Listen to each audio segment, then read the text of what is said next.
નવકાર ગણું છું. બધા આંખ બંધ કરીને 3 નવકાર સાંભળજો. નમો અરિયંતાણમ, નમો સિદ્ધાણમ, નમો આર્યાણમ, નમો ઉજ્જાયાણમ, નમો લોએ સવ્વ સાહુણમ, એસો પંચ નમુકારો સવ્વ પાવપણાસણો મંગલાનંચ સવ્વેસીમ પડમહવૈ મંગલમ. નમો અરિયંતાણમ, નમો સિદ્ધાણમ, નમો આર્યાણમ, નમો ઉજ્જાયાણમ, નમો લોએ સવ્વ સાહુણમ, એસો પંચ નમુકારો સવ્વ પાવપણાસણો મંગલાનંચ સવ્વેસીમ પડમહવૈ મંગલમ. નમો અરિયંતાણમ, નમો સિદ્ધાણમ, નમો આર્યાણમ, નમો ઉજ્જાયાણમ, નમો લોએ સવ્વ સાહુણમ, એસો પંચ નમુકારો સવ્વ પાવપણાસણો મંગલાનંચ સવ્વેસીમ પડમહવૈ મંગલમ. અંગૂઠે અમૃત બસે લબ્ધિતણા ભંડાર, શ્રી ગુરુ ગૌતમ સમર્યે મન વાંછિત ફલદાતા. कृष्णानंदन वीर की जय. बोलो महावीर की जय. जिनेन्द्र, आज महावीर स्वामी परमात्मा का जन्म कल्याणक है. चैत्र सुद 13 हस्त नक्षत्र में उनका जन्म हुआ था और आज के दिन हम सब महावीर जन्म को बहुत अच्छे से आज तक सब सेलिब्रेट करते आए हैं. तो आज हम थोड़ा बहुत उनका कारण जानेंगे. परमात्मा महावीर का संदेश क्या था, उन्होंने जगत को क्या संदेश दिया, उसके बारे में भी जानेंगे. और खास करके परमात्मा महावीर स्वामी का आज जन्म है, तो जन्म से लेके निर्वाण तक के सभी प्रसंगों को हम एक के बाद अब सब साथ में मिलके सेलिब्रेट करेंगे. लास्ट में मंगल दीवा और आरती होगी. आप में से जो भी व्यक्ति दिया प्रगटाना चाहे, आप अपनी थाली में एक दिया प्रगटा सकते हो. और जो भी नृत्य करना चाहे, क्योंकि परमात्मा के मंगल दीवा और आरती के समय सब लोग डांस करते हैं, सब लोग नृत्य करते हैं. कोई चामर लेके करते हैं या कोई ऐसे ताली बजा के खंजरी लेके, आप जैसे भी जो ढोल लेके जो भी नृत्य करना चाहे आप कर सकते हो. आरती मंगल दीवा दोनों के वक्त सबको स्पॉटलाइट भी किया जाएगा और जो भी डांस कर रहे हैं, जो भगवान बताना चाहे वो भी बता सकते हैं. ठीक है. तो आज हम सारा प्रसंग के बाद प्रसंग सेलिब्रेट करेंगे. जो पार्टिसिपेंट है वो प्लीज समय पे आ जाइएगा. और आपका अपना जो मैं बोल रही हूँ या सुनाई दे रहा है उसमें आप समय मत गवाइएगा, क्योंकि बात ये है कि रिकॉर्डिंग चालू है और ये रिकॉर्डिंग लैपटॉप से मैं उसको कट पेस्ट नहीं कर पाऊंगी. इसलिए वो बीच वाली बात भी सुनाई दे रहा है या नहीं सुनाई दे रहा है, मैं दिखाई दे रही हूँ या नहीं दिखाई दे रही हूँ, वो मत बताना. अगर कुछ नहीं होगा तो मैं ही आपको यहाँ से बता दूंगी. तो अब हम परमात्मा महावीर स्वामी के जन्म कल्याण को सेलिब्रेट कर रहे हैं. सबसे पहले मैं आपको एक वीडियो क्लिप बताना चाहूंगी. उसके એક મિનિટ बाद બિંદુબેન, એ हाँ, તમે છે ને, जसन भाई आप बोलो. હા તમે છે ને ભાવિકાને બી, એટલે મોદી સાહેબ તો છે સાથે એક બીજાને બી કોઈ કોસ્ટ કરો. તો હવે હમણાં ભાવિકાને તમે કોસ્ટ કરી દો, એટલે એ શું છે, એને જ્યારે બી મ્યુટ થવું હોય અનમ્યુટ થવું હોય એટલે પોતે કરી શકશે. એક એક્સ્ટ્રા તમે ભાવિકા, હા એટલે ભાવિકા બાવીસી જે છે ને એને તમે પાછી એકવાર કોસ્ટ બનાવી દો. એટલે શું થાય, બે કોસ્ટ રહેવા દો તમે, એટલે કોઈનું બી બંધ થાય તો કોઈ તકલીફ નહીં. હા, મેં બનાવી દીધા એમને. બસ ભાવિકા હવે, હા એટલે ભાવિકાને બી જ્યારે અનમ્યુટ થવું એટલે પોતે થઈ શકશે, તમારી ઇન્સ્ટ્રક્શન બી નહીં જરૂર પડે. ओके ओके ओके हाँ जी.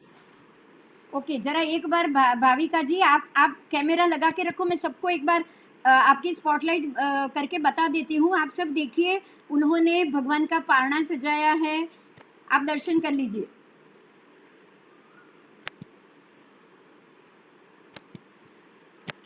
भाविका,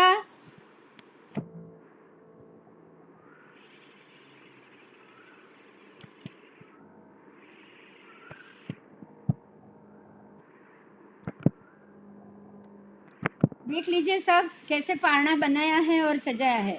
और अगर पिंकी आप हो तो हैंड रेज कर लो, आगे आ जाओ, मैं आपका भी भगवान सबको दर्शन करा लूं. देखिए कैसे भगवान का पारना बनाया है. और आज जन्म है तो वीर झूले त्रिशला झूलावे, आज सारे गाने भी होंगे और उस वक्त ये सब चीज़ों को बताया भी जाएगा. ठीक है, अभी हम शुरू करते हैं. सबसे पहले मैं वीडियो क्लिप बताना चाहूँगी कि परमात्मा महावीर स्वामी हमें कौन सा संदेश देकर गए हैं.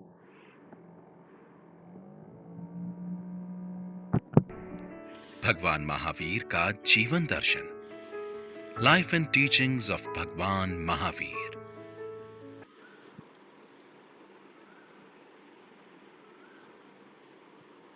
जो भी अपने मन को वश में कर पाता है वो जैन कहलाता है। तो क्या हमारा मन हमारे वश में है या वो हमारा मालिक है?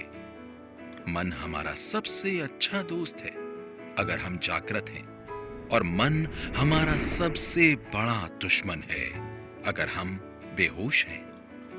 इसी बेहोशी के कारण मन आदतों और वृत्तियों के शिकंजे में फंस जाता है। इस शिकंजे को तोड़ने के लिए महावीरता चाहिए। भगवान महावीर ने अपनी कठोर तपस्या से अपने मन और शरीर पर विजय प्राप्त की।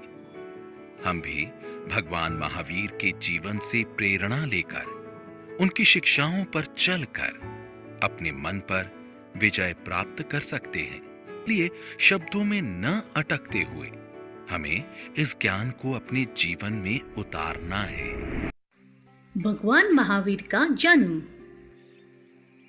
बहुत पुरानी बात है।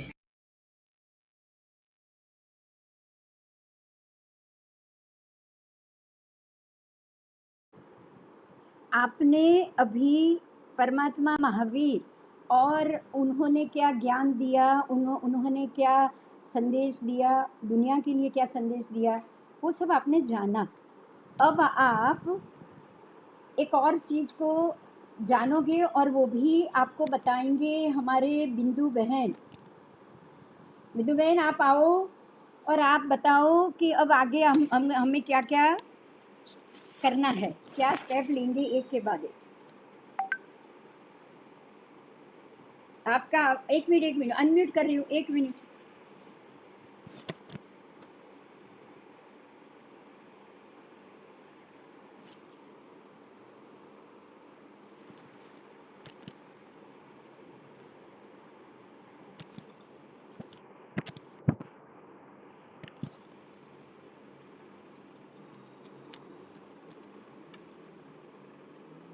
आप अनम्यूट हो जाइए। હેલો, સંભળાય છે? हाँ संभળाय। હા.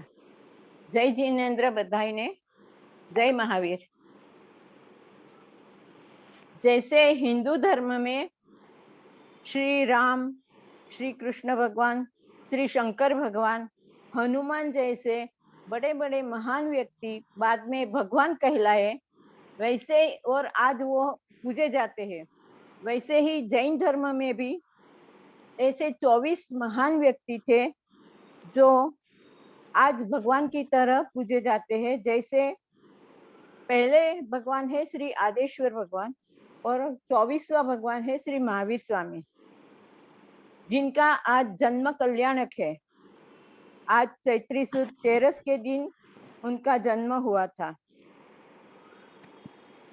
आज के शुभ दिन में श्री महावीर स्वामी के बारे में हम सब ने जो एक प्रोग्राम बनाया है, जो जितना हमें ज्ञान था वो हम आपको बताने जा रहे हैं। महावीर स्वामी सत्य और अहिंसा के बड़े पुजारी थे। वो अपनी ओर से सूक्ष्म के सूक्ष्म जीव को भी जरा सा भी हिंसा ना हो, हानि ना हो, उसका बड़ा ख्याल रखते थे और उनकी दिनचर्या भी वैसे ही थी। जब महावीर स्वामी त्रिशला माँ के गर्भ में आए तब त्रिशला माँ को 14 स्वप्न दिखाई दिए थे, जिसका वीडियो अभी आप देखेंगे। ठीक।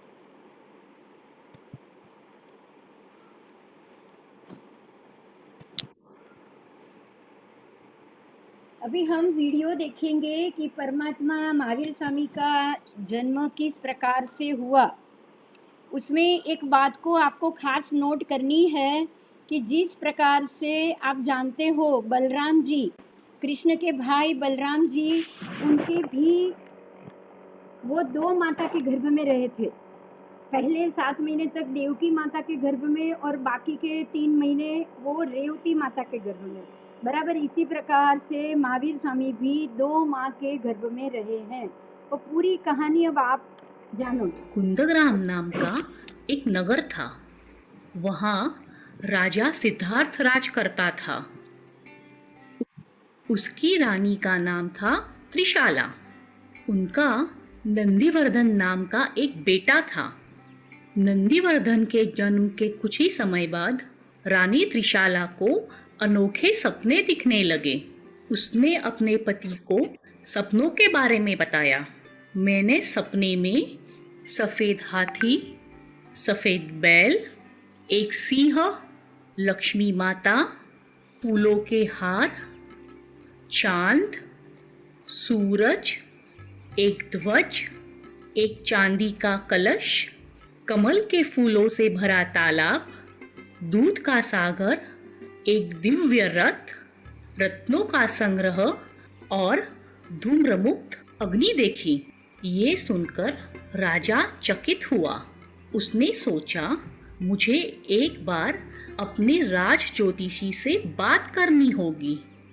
अगले ही दिन राज ज्योतिषी उनसे मिलने आए। उन्होंने कहा, महाराज, इन सपनों का अर्थ है कि जल्द ही रानी त्रिशाला एक महान बालक को जन्म देने वाली है और ये बालक पूरे विश्व का कल्याण करेगा। राजा और रानी ने ज्योतिषी से विनती की कि वो उन्हें उन सपनों के अर्थ समझाए। ज्योतिषी ने उनसे कहा, सफ़ेद हाथी ये दर्शाता है कि आपका पुत्र समस्त मानव जाति की कष्ट और लालच जैसी बुरी बातों से रक्षा करेगा। सफ़ेद बैल ये दर्शाता है कि आपका पुत्र एक महान गुरु होगा। सिंह ये दर्शाता है कि आपका पुत्र बलवान और प्रभावशाली होगा। लक्ष्मी माता ये दर्शाती है कि आपका पुत्र धनवान और सफल होगा। फूलों की मालाएं ये दर्शाती है कि फूलों के सुगंध की तरह आपके पुत्र द्वारा दी हुई शिक्षा चारों ओर फैलेगी। चांद ये दर्शाता है कि आपका पुत्र प्रकृति के अनुसार स्वस्थ होगा। सूरज दर्शाता है कि आपका पुत्र लोगों को अपने आंतरिक दानव का नाश करने में सहायता करेगा। ध्वज ये दर्शाता है कि आपका पुत्र प्रभावशाली मार्गदर्शक होगा। चांदी का कलश ये दर्शाता है कि आपके पुत्र का हृदय पवित्र होगा। कमल के फूलों से भरा तालाब ये दर्शाता है कि आपका पुत्र जन्म और मृत्यु के घटना चक्र में फंसे लोगों को मुक्त करेगा। दूध का सागर यानी क्षीर सागर ये दर्शाता है कि आपका पुत्र विश्व को मुक्ति का मार्ग दिखलाएगा। दिव्य रथ दर्शाता है कि स्वयं ईश्वर भी आपके बेटे द्वारा प्रचारित शिक्षा का आदर करेंगे। रत्नों का संग्रह दर्शाता है कि आपका पुत्र असीम बुद्धिमानी होगा, यानी कि कभी ना खत्म होने वाली बुद्धिमत्ता।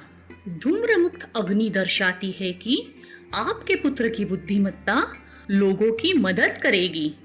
राज ज्योतिषी की भविष्यवाणी सुनकर राजा और रानी अत्यंत आनंदित हुए।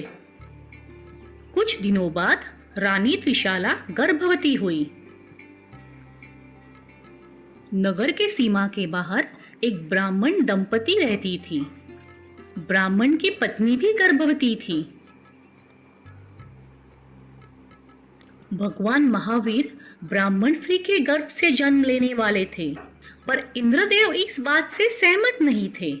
उन्होंने सोचा कि आखिरी तीर्थंकर को क्षत्रिय कुल में ही जन्म लेना होगा। इंद्रदेव ने ब्राह्मण स्त्री और रानी त्रिशाला के गर्भों का फेर बदल किया ताकि आखिरी तीर्थंकर का जन्म क्षत्रिय कुल में हो। 9 महीने और 14 दिनों बाद चैत्र महीने में रानी त्रिशाला ने एक सुंदर बालक को जन्म दिया। राजा और रानी बहुत खुश हुए। उन्होंने बेटे का नाम रखा वर्धमान। सारे राज्य ने राजकुमार वर्धमान के जन्म का उत्सव मनाया। भगवान हम सबने ये जाना कि किस प्रकार से वर्धमान स्वामी का जन्म हुआ, क्योंकि जब वो माँ के गर्भ में आए तब उनको 14 महास्वप्न माता को दिखाई दिए। अभी मैं थोड़ा सा इसमें एक दो और बात बताना चाहूँगी आपको कि ये जो 14 महास्वप्न है वो तीर्थंकर की माता को दिखाई देते हैं और चक्रवर्ती की माता को 14 स्वप्न दिखाई देते हैं। फिर जैसे बलदेव होते हैं, उनको वासुदेव होते हैं, उनको उनकी माता को 6 स्वप्न दिखाई देते हैं। जो बलदेव होते हैं उनकी माता को 5 स्वप्न दिखाई देते हैं। फिर कोई पुण्यशाली जैसे पृथ्वीपति राजा हो, उनको भी उनकी माता को भी 4 स्वप्न दिखाई देते हैं। फिर मांडलिक राजा, कोई एक सामान्य भी राजा हुआ ना या कोई पुण्यशाली व्यक्ति होगा ना, तो उसकी माता को भी एक स्वप्न दिखाई देता है इन्हीं 14 में से। और ये स्वप्न को माता अपने मुख में प्रवेश करते हुए देखती है। तो ये बहुत अच्छी बात है ये हमारे जानकारी के लिए कि अगर गर्भ में पुण्यशाली जीव आए तो माता को ऐसे सपने, उनमें से कोई कोई सपना जरूर दिखाई देता है। तो अब हम आगे जाएंगे क्योंकि परमात्मा का जन्म हो चुका है। अब हम जाएंगे, जैसे परमात्मा का जन्म कुंडलपुर हुआ था, अभी हम जाएंगे अहमदाबाद, क्योंकि अहमदाबाद में ज्योति बाविशी जी बिल्कुल पारना भी झुलाएगी और बिल्कुल अच्छी तरीके से परमात्मा का जन्म महोत्सव मनाएगी। आप में से कोई भी साथ में नृत्य करना चाहते हो, आप साथ में नृत्य कर सकते हो, क्योंकि परमात्मा का जन्म हमें हंसी खुशी आनंद से और नाच गान से मनाना चाहिए। अभी मैं ज्योति बाविसी जी को स्पॉटलाइट कर रही हूँ।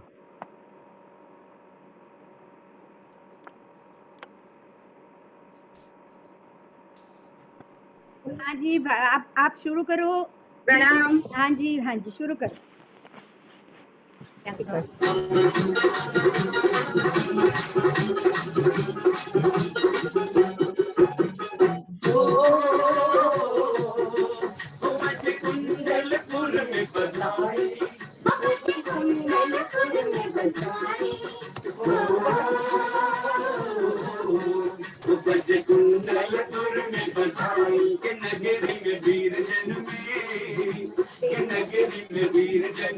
महावीर जी जागे भागे है त्रिशला माँ के, जागे भागे है त्रिशला माँ के, त्रिभुवन के नाथ जन्मे, त्रिभुवन के नाथ जन्मे महावीर जी।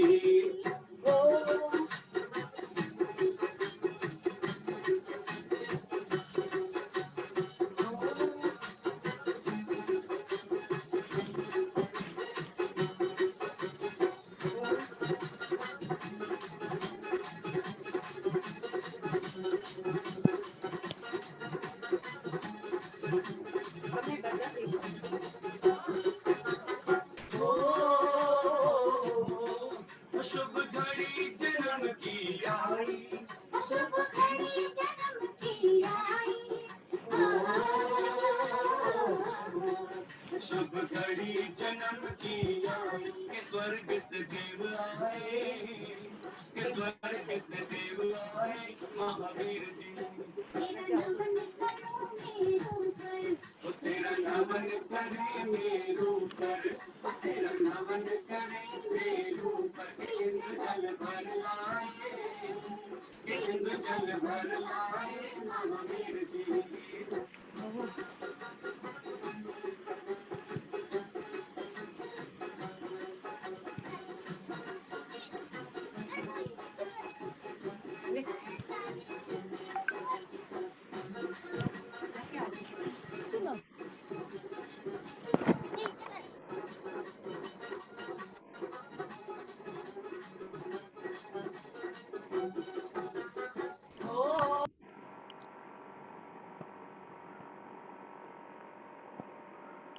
बाविसी जी आप अनम्यूट करिए जरा, म्यूट हो गया अपने आप,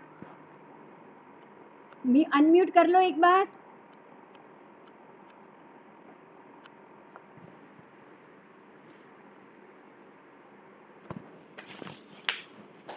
भाविका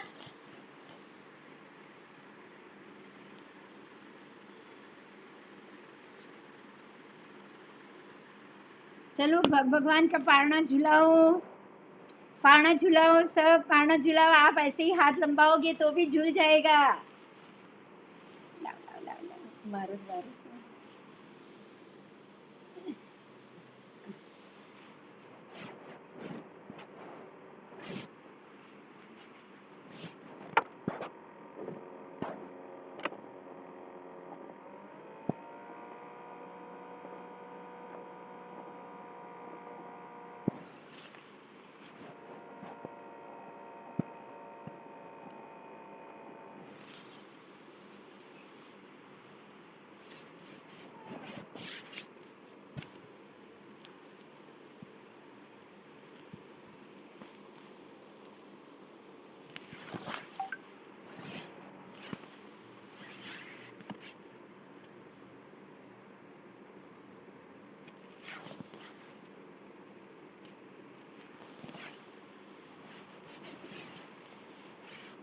बावीसी जी, ज्योति बावीसी जी।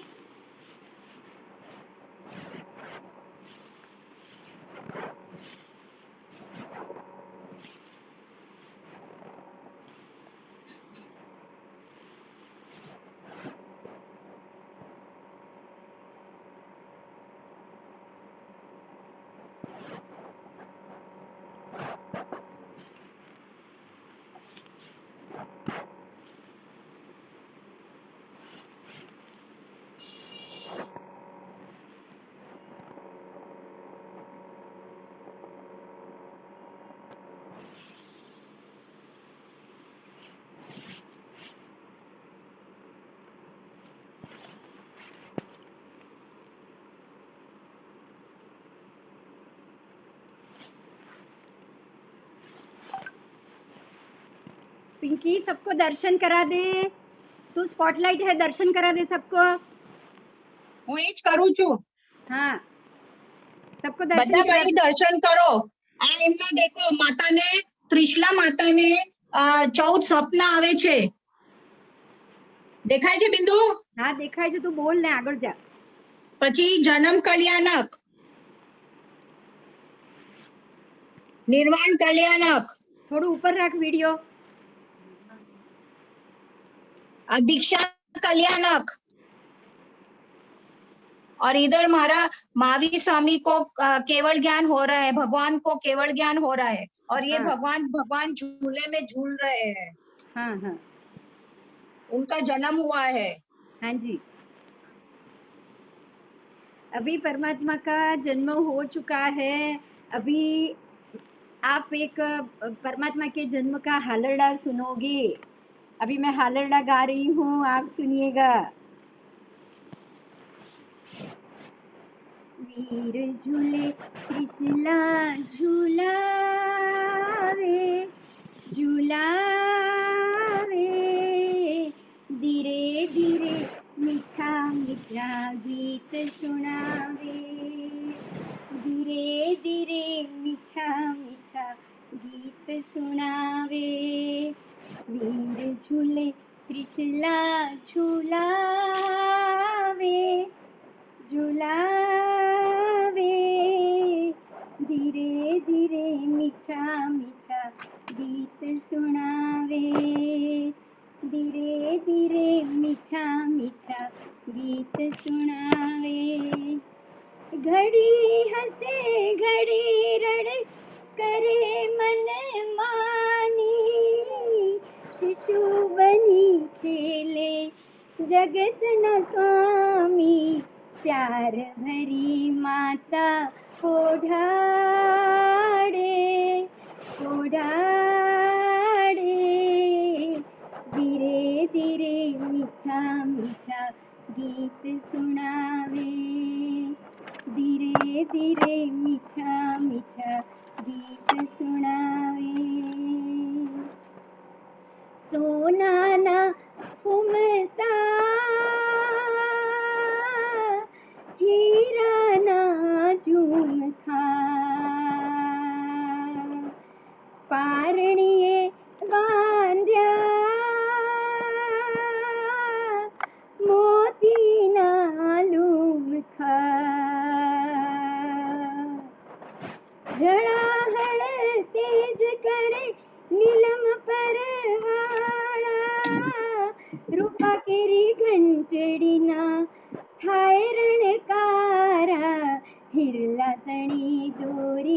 बंधावे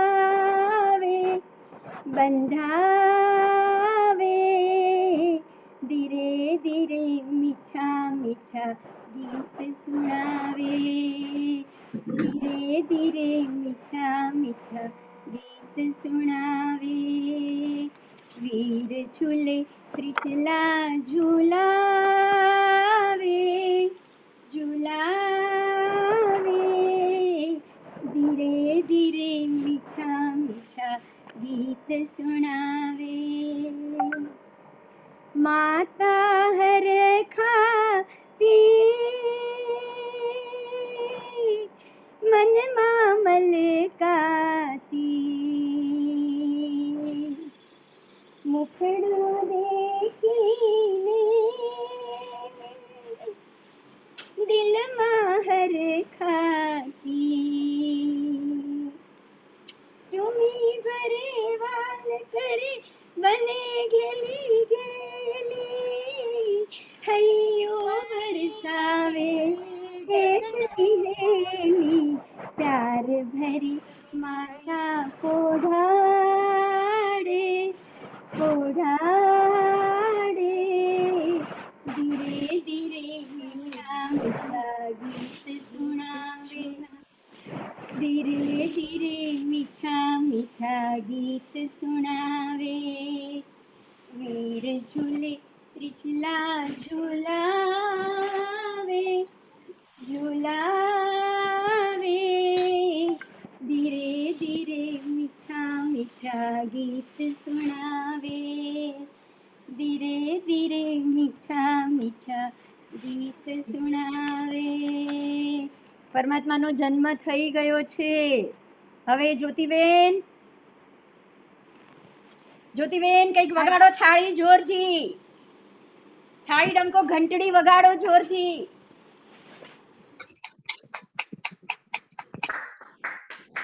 બસ સરસ, બધા વગાડો। जय बोलो महावीर की कृष्णानंदन वीर की, जय बोलो महावीर कृष्णानंदन वीर की, जय बोलो महावीर की कृष्णानंदन वीर की, जय बोलो महावीर की कृष्णानंदन वीर की, जय बोलो महावीर की कृष्णानंदन। सरस रीते परमात्मा का जन्म बहुत अच्छे से हो गया। हम सबने पाना भी झुलाया, हम सबने सच में परमात्मा, छोटे परमात्मा बच्चे को भी झुला लिया। अब हम आगे परमात्मा का बचपन जानेंगे। जैसे कि बच्चा बड़ा होने के बाद उसकी जो अटखेलियां होती है, उसकी मस्ती होती है, दोस्तों के साथ जो उन लोगों की मस्ती तूफान होता है, ऐसे परमात्मा महावीर का भी अपना एक बहुत अच्छा बचपन बीता है। तो हम उस बचपन को अभी जानेंगे और देखेंगे भी। आप सब मेरे साथ शेयरिंग में आइए, स्क्रीन शेयर में आइए। महावीर का बचपन। राजा सिद्धार्थ तो जल्दी बेटा। और रानी त्रिशाला ने राजकुमार वर्धमान का जन्म उत्सव पूरे 10 दिनों तक मनाया। सारा नगर सजाया था, शानदार भोजन की व्यवस्था की थी, सारी प्रजा में उपहार बांटे। सभी ने नन्हे राजकुमार को आशीर्वाद दिए। समय बीतता गया। अब वर्धमान एक आदर्श और प्रशंसनीय राजकुमार था। राजा और रानी ने सोचा कि अब वर्धमान को शिक्षा ग्रहण करने गुरुकुल जाना चाहिए। उन्होंने राजकुमार को नियमानुसार गुरुकुल भेज दिया। वर्धमान एक असाधारण विद्यार्थी था। समय बीतता गया। अब वर्धमान एक बहादुर, होशियार और उत्तम राजकुमार बन गया था। एक दिन वर्धमान अपने दोस्तों के साथ खेल रहा था। अचानक किसी ने एक जहरीला सांप देखा। सभी चिल्लाते हुए यहाँ वहाँ भागने लगे, पर वर्धमान शांत खड़ा था। वो धीरे से सांप की तरफ गया। उसने झुककर सांप को स्पर्श किया। सांप वहां से शांतिपूर्वक निकल गया। ये देखकर सभी चकित हुए। सभी मित्रों ने वर्धमान की प्रशंसा की। तुम तो कितने निडर हो। किसी ने कहा तुम तो शूरवीर हो। पर वर्धमान का एक मित्र इस बात से खुश नहीं था। वो वर्धमान जितना ही लंबा और बलवान था। उसे अब तक लग रहा था कि सारे मित्रों में वो अकेला ही निडर है। सभी को वर्धमान की प्रशंसा करते देख वो क्रोधित हुआ। उसने वर्धमान से कहा, अब मुझसे मुकाबला करो।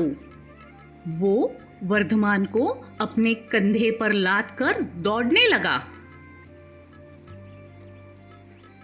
वर्धमान ने उसे रुकने की विनती की, पर वो लड़का भागता रहा। अंत में वर्धमान ने उस पर अपनी मुष्टि से प्रहार किए।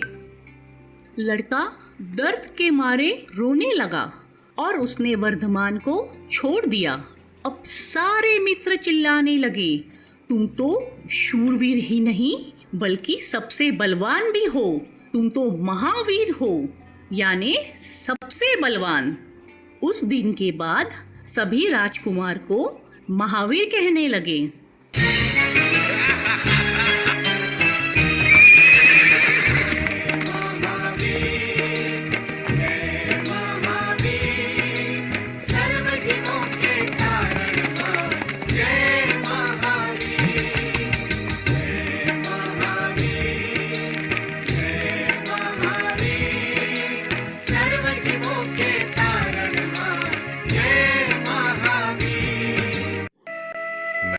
राज्याभिषेक करना चाहता हूँ। भैया, मेरा राज्य तो प्रेम और करुणा का राज्य है, और इस राज्य को जीतने के लिए मुझे इस जगत का त्याग करना होगा। वर्धमान, मैं आपके उच्च विचारों का आदर करता हूँ, लेकिन माता पिता की मृत्यु का दुख अभी ताजा है। कम से कम 2 साल तक आप ये संसार त्याग का विचार छोड़ दें। ठीक है भैया, लेकिन 2 साल के बाद आप मुझे रोकेंगे नहीं। इस तरह 1 साल समाप्त हुआ। देवलोक से 9 लोकांतिक देव वर्धमान के सामने प्रकट हुए। हे पूजनीय देवों, प्रणाम। आप सभी मान्य वरों को एक साथ अपने समक्ष पाकर मैं धन्य हुआ। आज्ञा करें, मैं आपकी क्या सेवा कर सकता हूं? हे प्रभु, भक्ति के मार्ग की स्थापना करें। जगत के सारे जीव शांति और कल्याण के मार्ग की आतुरता से राह देख रहे हैं। अंततः वो घड़ी आ ही गई जब राजकुमार वर्धमान तीर्थंकर महावीर बनने निकल पड़े। कार्तिक मास के शुक्ल पक्ष का वो 10वां दिन था। वर्धमान ने पवित्र जल से अपना अंतिम स्नान किया। उन्हें चंदन का सुगंधित लेप लगाया गया। दैवी फूलों से बनी मालाएं उनके गले में पहनाई गई। सफेद वस्त्र में हीरे जवाहरात से सजे हुए महावीर इतने सुंदर लग रहे थे कि सब उनको बिना पलक झपकाए निहार रहे थे। प्रासाद के बाहर चंद्रप्रभा पालकी तैयार खड़ी थी। बड़ी मात्रा में देवी देवताएं एवं हजारों लोग इस शुभ अवसर पर उपस्थित थे। स्वयं इंद्र भगवान और अन्य देवताओं ने मिलकर पालकी को उठाया।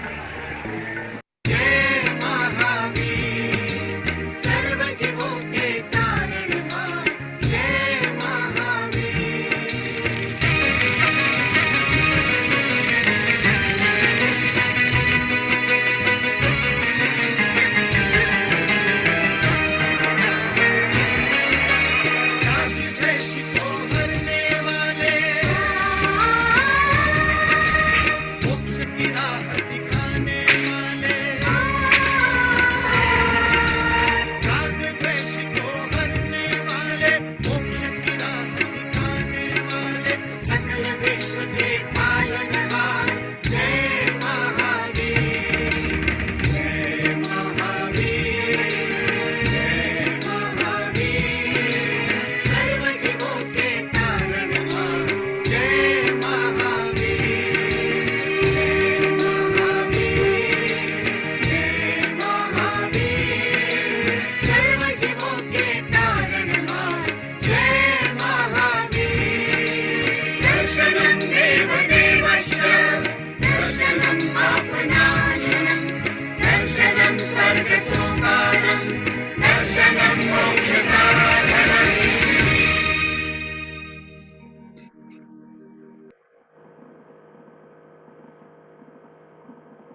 परमात्मा महावीर स्वामी ने दीक्षा किन हालात में ली उसका वर्णन था।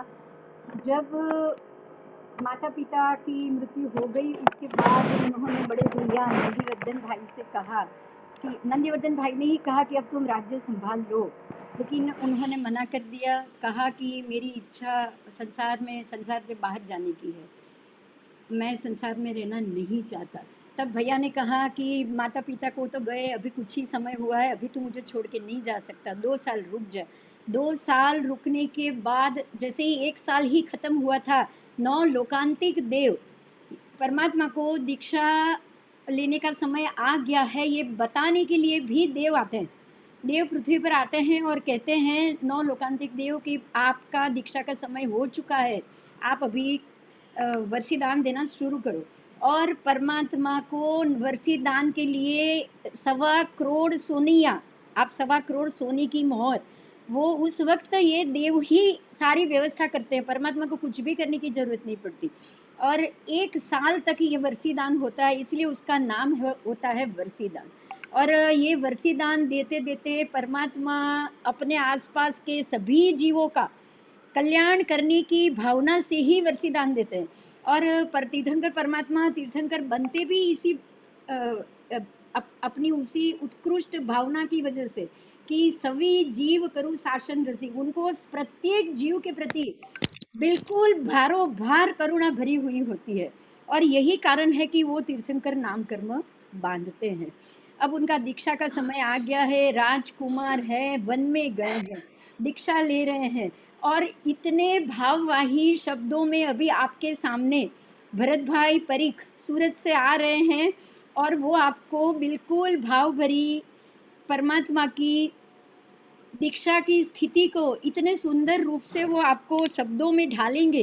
शांतिलाल शाह जी जो जानते हैं उनको पता है, उनका ही ये गाना लिखा हुआ है, उनका ही ये शब्द है, और उन्होंने बिल्कुल ही भाव से उन्होंने इस गीत को लिखा भी था, गाया भी था।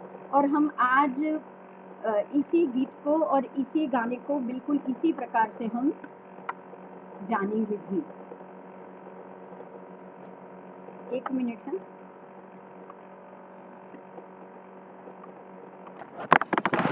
मैं आप सबकी एक पहचान कराना चाहती हूँ, ये मेरे बड़े भैया है, उन्होंने मुझे गोद में खिलाया है। और आज भैया आपको भगवान महावीर के दीक्षा के समय की क्या स्थिति थी उसका वर्णन। राजकुमार जब दीक्षा लेकर वन में जाते हैं, एक राजकुमार है, अब राजकुमार को क्या क्या चीज सहन करनी है, क्या क्या उनको तकलीफ हो रही है, उसका पूरा वर्णन परमात्मा महावीर को बाद में क्या क्या उपसर्ग हुए वो सारा आपको गीत में सुनाएंगे। हेलो से भाई आप शुरू करो। संभळायचे स्टार्ट करो, वांधो नहीं भरत भाई। हाँ हाँ हाँ। जंगल ની કેડીએ જોગી બનીને, જંગલ ની કેડીએ જોગી બનીને પેલો ચાલ્યો રે જાય વર્ગમાં, જાય રાજપાટની એણે માયા મૂકી, રાજપાટની એણે માયા મૂકી, એની કાયા હજી નવજુવાન જાય નયનેથી નીતરે કરુણાની ધારા હો, નયનેથી નીતરે કરુણાની ધારા, સંકટમાં એણે સ્નેહના ફુવારા, સંકટમાં એણે સમતાને સાધી, સંકટમાં એણે સમતાને સાધીને કંટકમાં કીધું પ્રયાણ જાય જંગલમાં મંગલની કીધી છે કામના હો,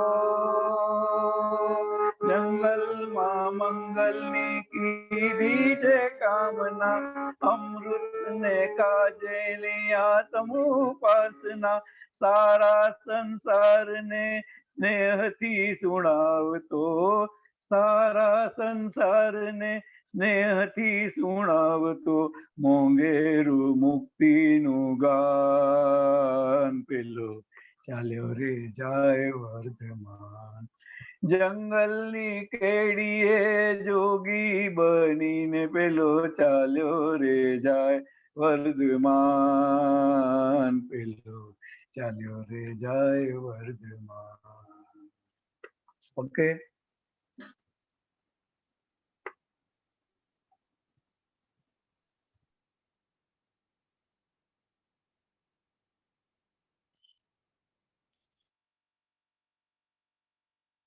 બિંદુબેન, ભરતભાઈ બહુ સરસ ભજન ગાયું.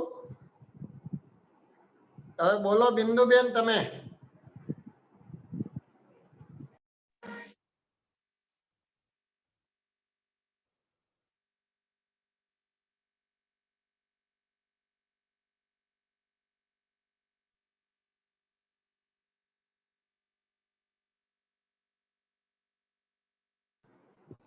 भरतभाई તમે અનમ્યુટ છો કે મ્યુટ છો?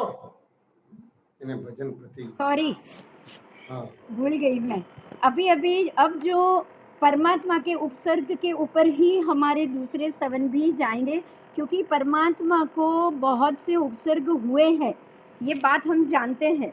तो अभी दूसरा गाना लेकर अपना स्तवन लेकर आ रही है काश्मीरा शाह. काश्मीरा जी आप अनम्यूट होइए, मैं आपको अनम्यूट कर रही हूँ. और वो भी ओ त्रिशलाना जाया, आपको क्या क्या तकलीफ हुई, क्या क्या उनको पीड़ा हुई, उपसर्ग हुए, वो आपको बताएंगे. काश्मीरा जी, हाँ जी शुरू करो. अनम्यूट हो जाओ.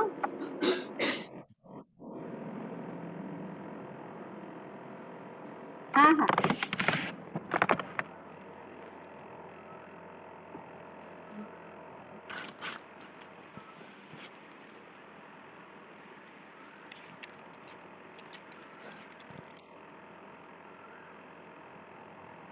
हाँ शुरू करो.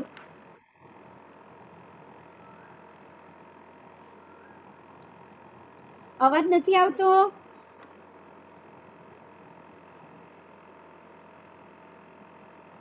અવાજ નથી આવતો. ના બિલકુલ અવાજ નથી. त्रिशला जाया मांगी तारी કોઈ પણ એક બંધ કરી દે. કાશ્મીરા બેમાંથી એક બંધ કરી દે. ફોન બંધ કરી દે કે આ લેપટોપ બંધ કરી દે. 1 સેકન્ડ કરી દો. હા નો પ્રોબ્લેમ.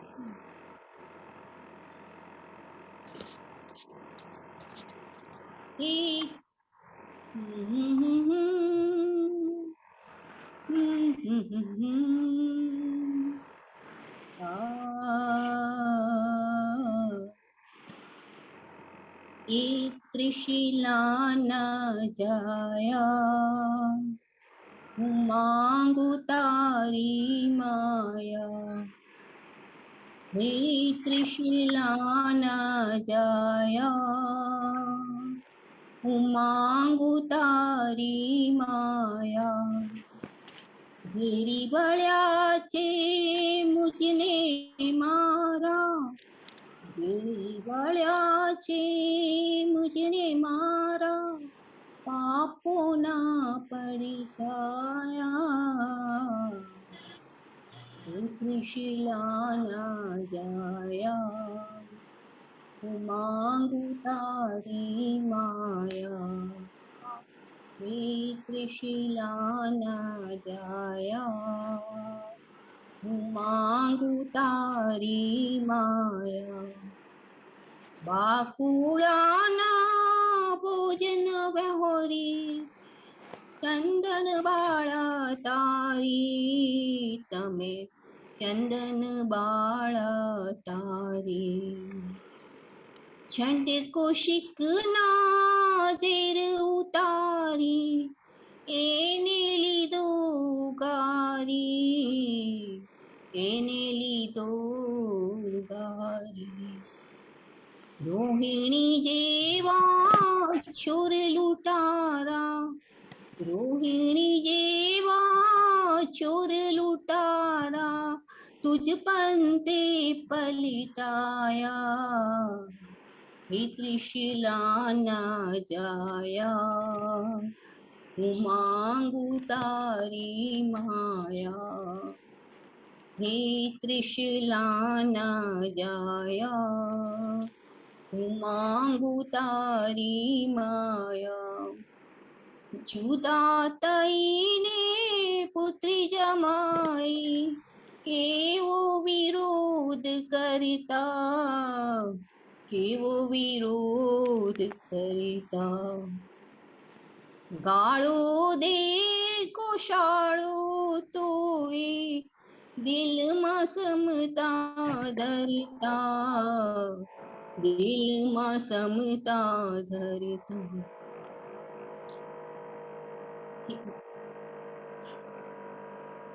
ઝેરના ઘૂંટડા ગળી જઈને, ઝેરના ઘૂંટડા ગળી જઈને, પ્રેમના અમૃત પાયા, હે ત્રિશૂલા ના જાયા, ઉમાંગ ઉતારી માયા, हे त्रिशूला न जाया, उमांग उतारी माया। सुलसा जेवी श्राविकाने, करुणा आणि संभारी, करुणा आणि संभारी, विनवू छु हे महावीर स्वामी, विनवू छु हे महावीर स्वामी, लेसो नहीं विसारी, लेसो नहीं विसारी। सळगंता संसार ने देजो, सळगंता संसार ने देजो, सुखनी शीतळ छाया, हे त्रिशूला न जाया, मांग उतारी माया। घेरी वळ्याचे मुजने मारा, घेरी वळ्याचे मुजने मारा, पापोना पडी छाया, हे त्रिशूला न जाया, मांग उतारी माया। जय जिनेन्द्र। जय जिनेन्द्र।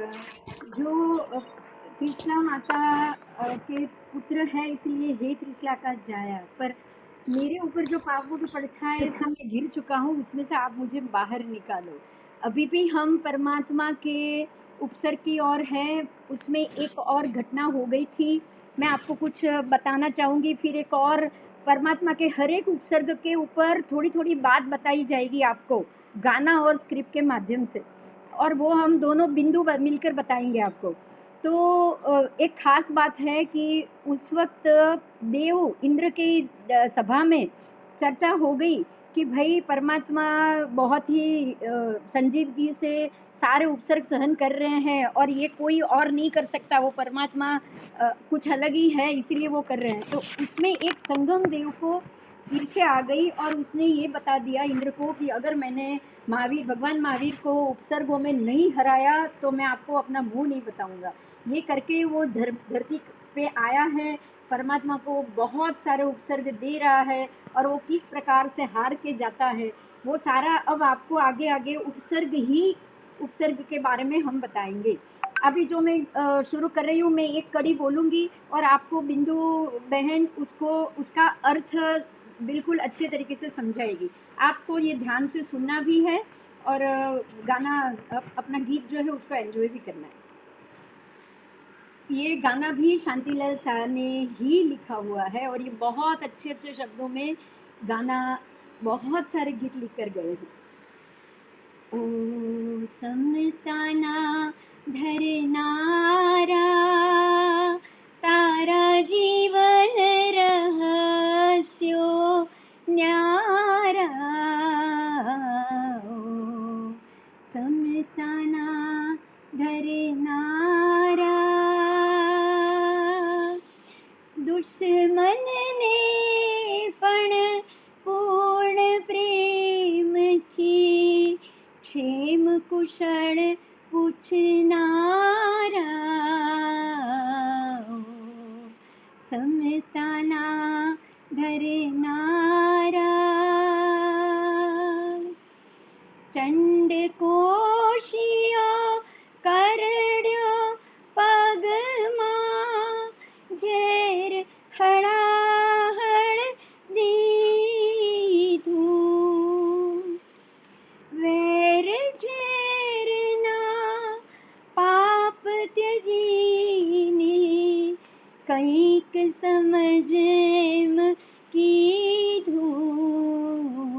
ઝેરને જીરવનારા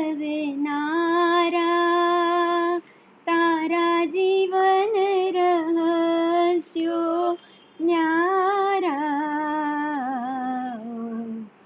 સમતાના धरनारा। बिंदुबेन आप अनम्यूट हो। हाँ जी। हाँ बोलिए। हाँ। अभी इस कड़ी का अर्थ आपको बिंदुबेन कुछ शब्दों में समझाएंगे। अभी जो बिंदुबेन एस्ट्रोलॉजर ने जो थोड़ा जोर से बोलिए। अभी जो बिंदुबेन एस्ट्रोलॉजर ने जो अनम्यूट हुए नहीं हो। में हाँ बोलो। हाँ बोल हाँ बराबर बोलो, है। छोड़ हाँ। दीजिए अभी। हाँ अभी जो बिंदुबेन ने एक स्तवन का एक अंतराल थोड़ा मिलाया, जोर से, थोड़ा आगे आ जाओ और सुना ही नहीं दे रहा कुछ भी। हाँ हाँ अभी जो बिंदुबेन ने स्तवन का एक अंतराल मिलाया, उसका अर्थ ये होता है कि महावीर स्वामी दीक्षा लेके जंगल की ओर गए। वहां पर वो ध्यान में खड़े थे, जहाँ उसको आजू बाजू की उनको कोई खबर नहीं थी। तभी एक सांप आके, जिसका नाम चंद्रकोशी था, वो आके भगवान के पाँव में डंक मारता है। वैसे तो जो जीव जंतु अपने शरीर में डंक मारता है तो अपने शरीर में से खून की धारा बहती है, लेकिन भगवान इतने समताधारी थे, इतने हिंसा नहीं होने की वजह से तो भगवान के पाँव में से खून की धारा के बदले दूध की धारा बहने लगी। तो वो चंद्रकोशी साप एकदम आश्चर्य हो गया उनको कि ऐसे कैसे हो गया, मैंने डंक मारा तो उनको जहर फैल जाना चाहिए उसके शरीर में। लेकिन महावीर स्वामी इतने करुणा वाले थे कि उन्होंने वो चंद्रकोशी को माफ किया और वो चंद्रकोशी वहां से चला गया। भान भूली भरवाड़े जा रे खिला ठोकिया काने दर्द थी चीस पड़ी गई त्यारे दर्द थी चीस पड़ी गई प्रभु ने तोय रया निज ध्याने ओ पीड़ा ने सहनारा तारा जीवन रहस्यो न्यारा समताना धरनारा। अभी आगे और भी भगवान के ऊपर ऐसे उत्सर्ग आए, उत्सर्ग यानी तकलीफ। वो ध्यान में खड़े थे तभी बहुत तकलीफ आ रही थी, उसमें ये भी एक तकलीफ थी, ये भी एक उत्सर्ग था। जैसे भगवान ध्यान में खड़े थे, वहां पर एक भरवाड़ आया जो अपने गाय बैल को जंगल में चराने के लिए लाया था। भगवान को खड़े देख के होगा तो वो भगवान ने भगवान को बोला, आप मेरे गाय बैल का ध्यान रखो, मैं थोड़ा आराम करता हूँ। ऐसा सोच के वो भगवान झाड़ के नीचे बैठ गया। इधर भगवान को तो कुछ मालूम नहीं, वो भगवान ने उनको क्या बोला कुछ पता नहीं। भगवान अपने ध्यान में थे, उनके गाय बैल घास चरते चरते चरते आगे किधर निकल गए। फिर थोड़ी देर बाद वो भगवान आया, उसने भगवान को पूछा, मेरे गाय बैल किधर है? भगवान ने तो वो भी नहीं सुना, कुछ जवाब नहीं दिया। वो भगवान को बहुत गुस्सा आया। उसने बोला, ये बहरा है क्या? ऐसा सोच के उसने किल्ला लेके भगवान के कान में ठोक दिया। लेकिन तब भी भगवान कुछ नहीं बोले, कुछ आवाज नहीं किया, कुछ नहीं। ऐसा वो भगवान भी एकदम आश्चर्यचकित हो गया और भगवान ने उसको भी माफ किया। अभी आगे सुनिए। गोशाळाए करी खेल छा तेजोलेश्या छोड़ी त्यारे पण ते करुणाणी त्यारे पण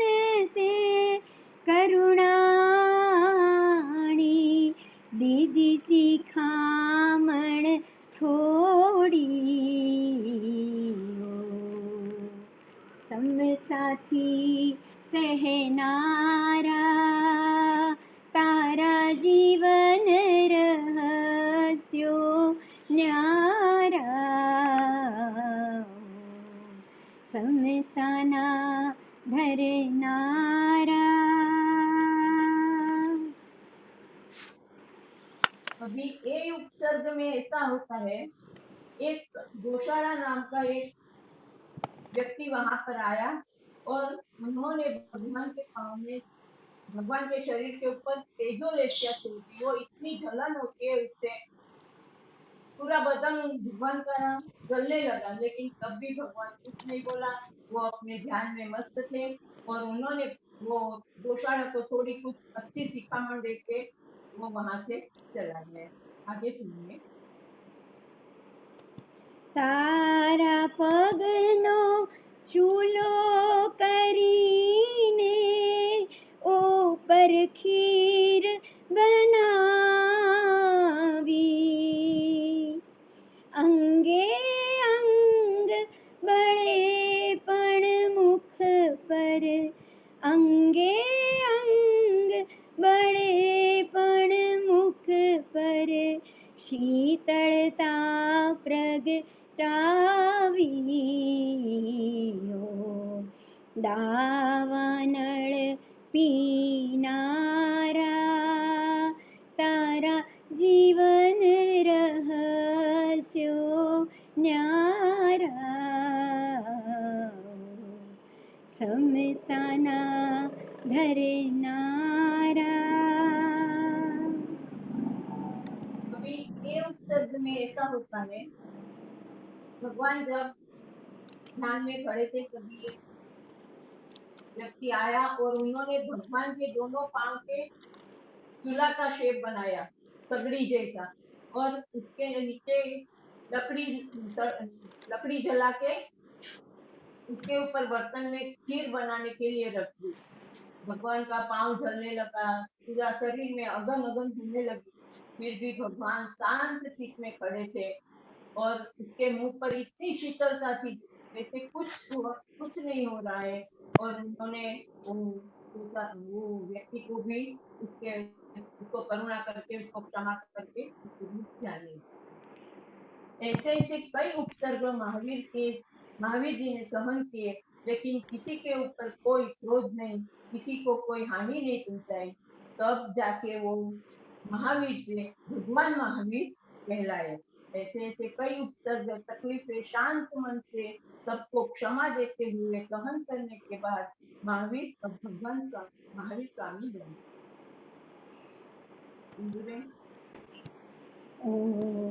समता। હવે परमात्मा को जो जो उपसर्ग हुए हैं हम वो सब आप एक छोटी सी वीडियो देखोगे।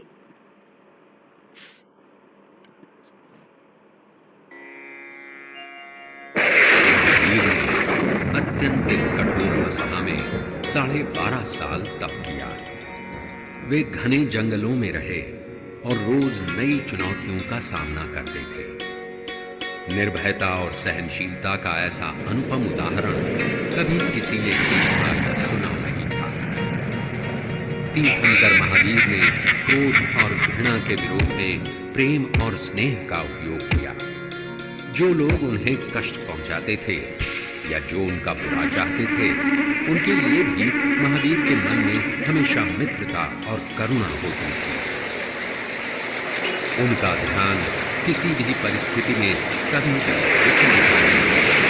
फिर चाहे वो किसी सुनसान मंदिर में या किसी श्मशान भूमि में ध्यान कर रहे हों, चाहे चुभती हुई सर्दी में या जलने वाली धूप में ध्यान कर रहे हों। ध्यान की खड़ी हुई मुद्रा में इतने शांत और गतिहीन होते थे कि बैल उन्हें एक खंभा समझकर उनके शरीर पर अपना पार्श्व रगड़ते थे। देव, दानव, मानव और जानवरों ने उनके ध्यान में विघ्न डालने के कई असफल प्रयास किए, लेकिन महावीर ने प्रसन्नता और समचित्तता से इन चुनौतियों को सहन किया। न उन्हें मित्रों से अनुराग था, न शत्रुओं से द्वेष। नैतिक ध्यान की अति उच्चतम अवस्था तक पहुंचने के बाद महावीर ने शुद्ध ध्यान की अवस्था में प्रवेश किया। अपने सन्यासी जीवन के 4515 दिनों के अभ्यास में उन्होंने केवल 339 दिन ही अन्न ग्रहण किया, और वो भी जो उन्हें भिक्षा में मिला, केवल वही अन्न ग्रहण किया। सन्यासी जीवन के 13वें साल में महावीर रजवालिका नदी के किनारे पहुंचे।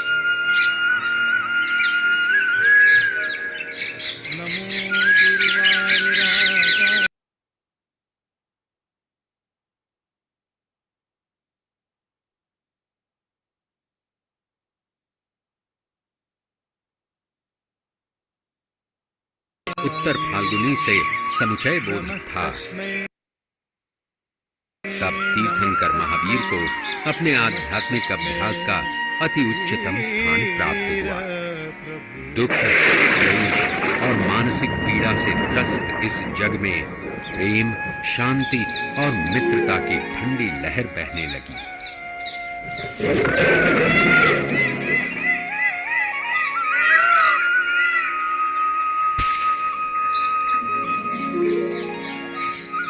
महावीर ने शुद्ध ध्यान प्राप्त किया था और वे सर्वज्ञानी बन गए। आत्मा को गंदा करने वाले 4 कर्मों को उन्होंने नष्ट किया।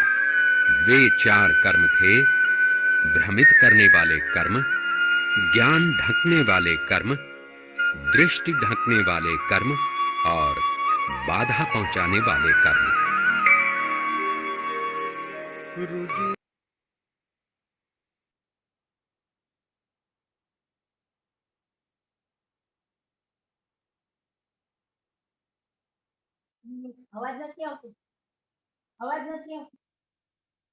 परमात्मा को 12.5 वर्ष की ध्यान और तपस्या के बाद परमात्मा को केवल ज्ञान हुआ, और इन केवल ज्ञान का महोत्सव करने के लिए अब देवता लोग धरती पर आएंगे।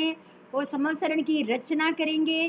किस प्रकार से समवसरण बनता है, उसके पहले तिगड़े में, दूसरे तिगड़े में, तीसरे तिगड़े में देव कैसे समवसरण बनाते हैं, भगवान को चारों दिशा में कैसे उनका प्रतिबिंब बनाकर बिठाते हैं, दिखाते हैं, वो सारी चीज आप अभी स्टोरी से सुनोगे। परमात्मा का केवल ज्ञान और केवल ज्ञान में समवसरण की व्यवस्था, आप उसे ध्यान से सुनो, बहुत आनंद आएगा। तीर्थंकर योग्य विजेता अरिहंत बन चुके थे। वे 8 मांगलिक वस्तु प्रतिहई से पूजनीय योग्य बने। वे जिन बने, उन्हें भूत, वर्तमान और भविष्य का ज्ञान प्राप्त हुआ।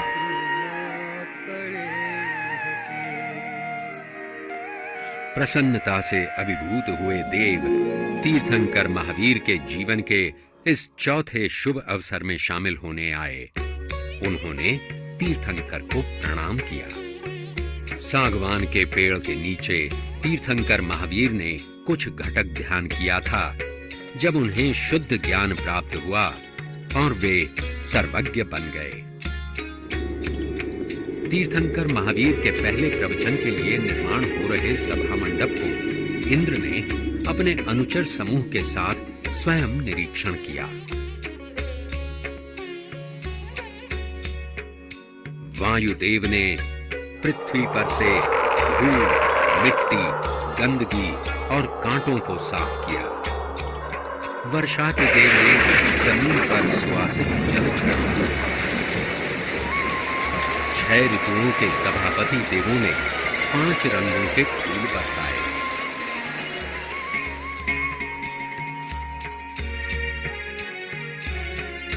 भुवनपति देवों ने एक चांदी का किला दुर्ग बनाया, जिसमें 10,000 सीढ़ियां थीं।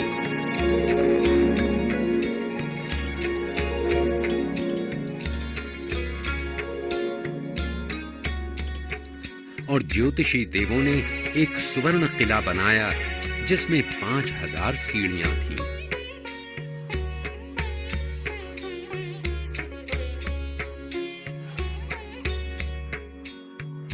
पूरे सभा मंडप में 3 किले थे। हर किले के 4 प्रवेश द्वार थे और हर प्रवेश द्वार में देवी देवताएं द्वारपाल बन के खड़े थे।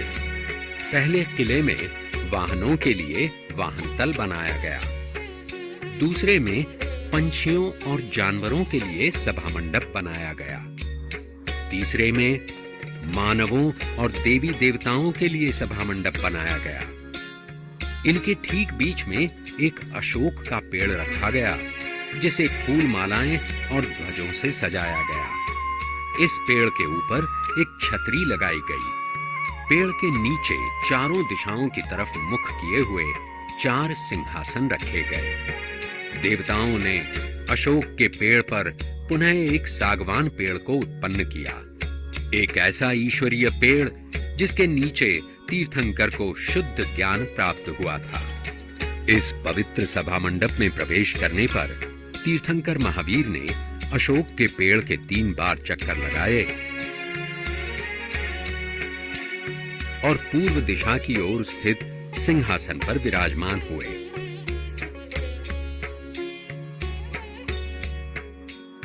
उन्होंने अपनी अलौकिक शक्ति से अपने 3 और शरीर निर्माण किए जो बाकी 3 सिंहासनों पर विराजमान हुए। इस वैभवशाली और ईश्वरीय सभा मंडप में तीर्थंकर महावीर ने अहिंसा, त्याग और आत्मसंयम पर अपना पहला प्रवचन दिया।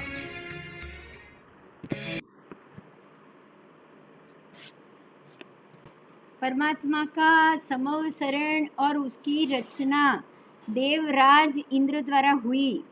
देवों में से भवनपति देवों ने आकर नीचे का त्रिगड़े का जमीन के ऊपर जो नीचे का बेस बंधारण होता है वो बनाया। ज्योतिष्क देवों ने आके 3 तिगड़े बनाए, पहला फ्लोर, दूसरा फ्लोर, तीसरा फ्लोर। एक फ्लोर के ऊपर देव, आपको ये जानकारी जानकर बहुत आनंद होगा कि 64 इंद्र और सभी देवी देवता अपना अपना विमान लेके रोज परमात्मा के समवसरण में आते थे और उन्होंने ऐसे समवसरण बनाया 10,000 पगथिया, लेकिन कोई भी चढ़े तो उसको थकान ना लगे। परमात्मा जहाँ होते थे वहां से 1 योजन तक ना कोई मारी ना मरकी। आपने वो वीडियो में देखा होगा कि सांप और नेवला भी साथ में बैठते थे। सांप और नेवला भी कभी लड़े नहीं, गाय और बकरी भी कभी लड़े नहीं, गाय और सिंह भी कभी लड़े नहीं, शेर ने कभी भी वहां पे किसी भी गाय को या हरण को नहीं मारा। तो परमात्मा की हाजिरी के कारण, उनके आसपास उनकी करुणा के कारण सभी जीवों के अंदर करुणा आ जाती है। तो ये आपने जाना। एक और खास बात कि 30 साल तक परमात्मा को 30 साल की उम्र में उन्होंने दीक्षा ली, फिर 12.5 साल तक उनका ध्यान और उपसर्ग का समय गया और बराबर उनको 42.5 वर्ष की उम्र में उनको केवल ज्ञान हो गया था। उसके बाद 30 साल तक उन्होंने रोज देशना दी है, समवसरण रोज देशना हुई। अब उनका 72 साल की आयु हो गई है और अभी उनका निर्वाण का समय आ गया है। अब तक तो जो चलना था संसार को, उन्होंने जो जो बताना था सब बता दिया। गौतम स्वामी सबसे पहले उनके दीक्षा होने के बाद चेले हुए। 10 भाई थे, 10 भाई 10 गणधर बने और गौतम स्वामी के नीचे उनके पास इतनी ज्यादा लब्धि थी, उनको लब्धिवान कहा जाता था कि जो उनके हाथ नीचे दीक्षा लेता था उन सबको केवल ज्ञान होता था, सिर्फ गौतम स्वामी को केवल ज्ञान नहीं होता था। ऐसी भी लब्धियां होती है। उनके 50,000 चेले थे, सबको केवल ज्ञान हो जाता था। आज दीक्षा ली, कल केवल ज्ञान, लेकिन गौतम स्वामी को नहीं। तो ये पूरी आगे घटना जाएंगे, उनको केवल ज्ञान नहीं हो रहा है क्योंकि परमात्मा के प्रति उनको बहुत राग था। अब परमात्मा दे रहा है अभी एक मिनिट સાંભળો મને। તમારો અવાજ થોડો કટ થાય છે અને પોસિબલ હોય તો 5 મિનિટ બધાને અનમ્યુટ કરો અને બ્રેક લઈ લો એટલે તમે ફ્રેશ થઈ જાઓ। પછી હું રેકોર્ડિંગ ને પાછું નહીં કરી શકું, ના લો તો વધારે સારું નહીં? નહીં, પણ બધાને થોડોક મને એમ લાગે છે પોસિબલ હોય તો, ન હોય તો ચાલુ રાખો। તમારો અવાજ રેકોર્ડિંગ કન્ટિન્યુ એક નહીં આવે, બ્રેકમાં આવશે। કઈ વાંધો નહીં, થોડો એમાં બીજી વાતો નહીં થાય, તમે થોડો આરામ કરી લો। ઓકે 5 મિનિટનો બ્રેક લઈ લો। હા ઠીક છે, ઠીક। બધાને અનમ્યુટ કરી